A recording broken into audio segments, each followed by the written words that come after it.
শুধু তাদের ইসালে সওয়াবের জন্য কোরআন কানে করব, শুধু সূরা ফাতিহা পড়ব, তার ভিতরে সীমাবদ্ধ না থেকে আমরা তাদের জন্য পার্থিব উপার্জিত সম্পদ দিয়ে তাদের ইসালে সওয়াব করতে পারি।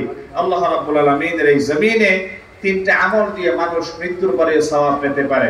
তার ভিতরে অন্যতম সাদকায়ে জারিয়া, জনকল্যাণমূলক কাজ। হুজুর কেবলা সব সময় বলে, বিধবা, এতিম, অনাথ, আল্লাহর দ্বীনের জন্য যারা কাজ করে, রোড, ঘাট, ব্রিজ, কালভার্ট, মসজিদ, মাদ্রাসা, যেই কাজের জন্য দিলে পরে মানুষ উপকৃত হয়, পশু পাখি উপকৃত হয়, সেই কাজের জন্য উদার হস্তে দিতে পারায় আমাদের দরবারে অন্যতম একটা বৈশিষ্ট্য।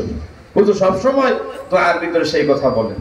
আমরাও এই হাদুর পাড়াবাসী যারা বাইতুল শরফের একটা দুর্গ, একটা কিল্লা মনে করি, হুজুরের নামে প্রতিষ্ঠিত মাদ্রাসা, গরিব থেকে আমরা নিজেদের ঘর পাকা করব, নিজেদের দালান কোঠা তৈরি করব, সেটাই বিশ্বাসী না হয়ে আল্লাহর ঘর, মাদ্রাসা এবং নিজেদের বাড়ি প্যারালালি যেন করতে পারি। আল্লাহ রাব্বুল আলামিন আমাদের দানকে উদার হস্তে আল্লাহর দ্বীনের জন্য করতে পারার আমাদের আল্লাহ তাআলা দান করার মানসিকতা দান করুক। সকলে বলি আমিন। ওয়া মা তাওফীক ইল্লা বিল্লাহ। আসসালামু আলাইকুম ওয়া রাহমাতুল্লাহি ওয়া বারাকাতুহু।